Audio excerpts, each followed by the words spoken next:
नमस्कार, सर्वांचं स्वागत आहे। आज आपण बघणार आहोत केक आणि प्लम केक बनवणार आहोत। त्यासाठी मी ड्राय फ्रूट्स घेतलेले आहेत।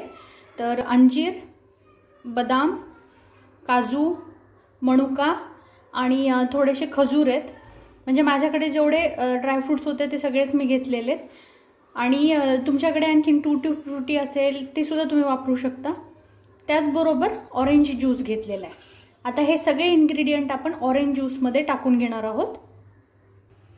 हे सगळे इन्ग्रेडियंट ऑरेंज ज्यूस मध्ये मी भिजवून घेतलेले आहेत। आपण 5 ते 6 तासासाठी याला व्यवस्थित भिजू देऊया। मग त्या ऑरेंज ज्यूसचा जो अरोमा आहे त्याच्यामध्ये मिक्स होऊन जातो आणि छान असा सुवास येतो त्याला। आता इथे मी कोको पावडर घेतलेली आहे जी आपल्याला 3 चमचे यूज करायची आहे। 1 चमचा बेकिंग पावडर, पिठी साखर घेतलेली आहे आणि कणिक घेतलेली आहे, गव्हाचं पीठ घेतलेलं आहे, मैदा नाही वापरत आहे मी।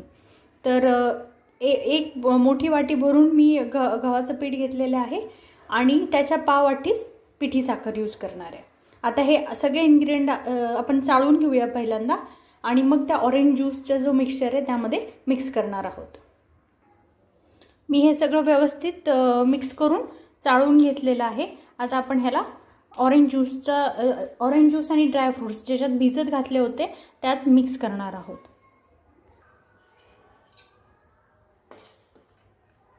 ह्याला आता व्यवस्थित मिक्स करून घेऊया।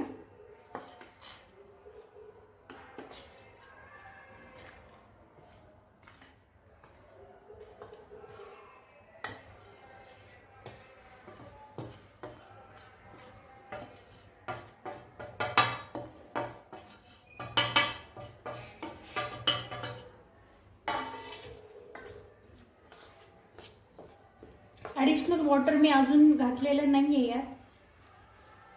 आपण बघूया, त्या ऑरेंज ज्यूस मुळेच त्याला छान फ्लेवर येतो।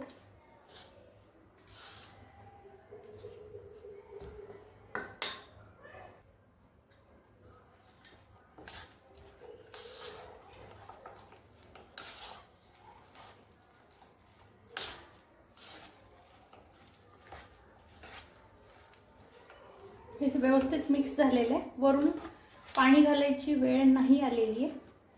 तेवढ्या ऑरेंज चा ज्यूस मी 2 ऑरेंजचा ज्यूस घेतला होता, त्यामध्ये हा व्यवस्थित प्रकारे सगळं मिक्स झालंय आणि थोडी वेट कन्सिस्टन्सी आलेली आहे। आता मी इकडे कुकर पण प्रीहीट करायला ठेवला होता, 5 मिनिट आधी मोठ्या फ्लेमवर ठेवलाय। आता मी ह्याला डब्यामध्ये काढून घेते। इथे मी कुकरचा डब्बा घेतलेला आहे, त्याला थोडंसं तूप लावून घेतलेलं आहे।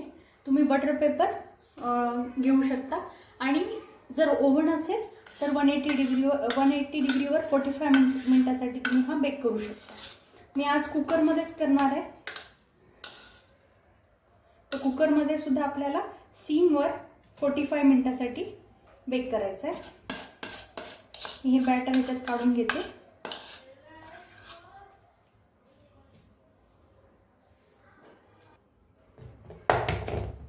आता याला मी कुकरमध्ये 45 मिनिटासाठी ठेवते।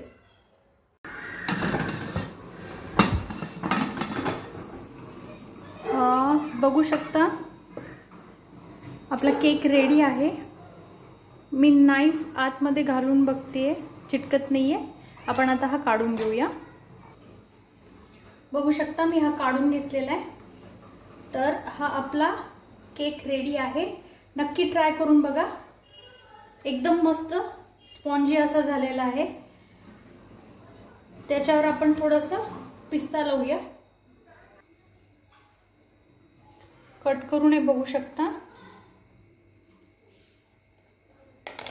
मस्त असा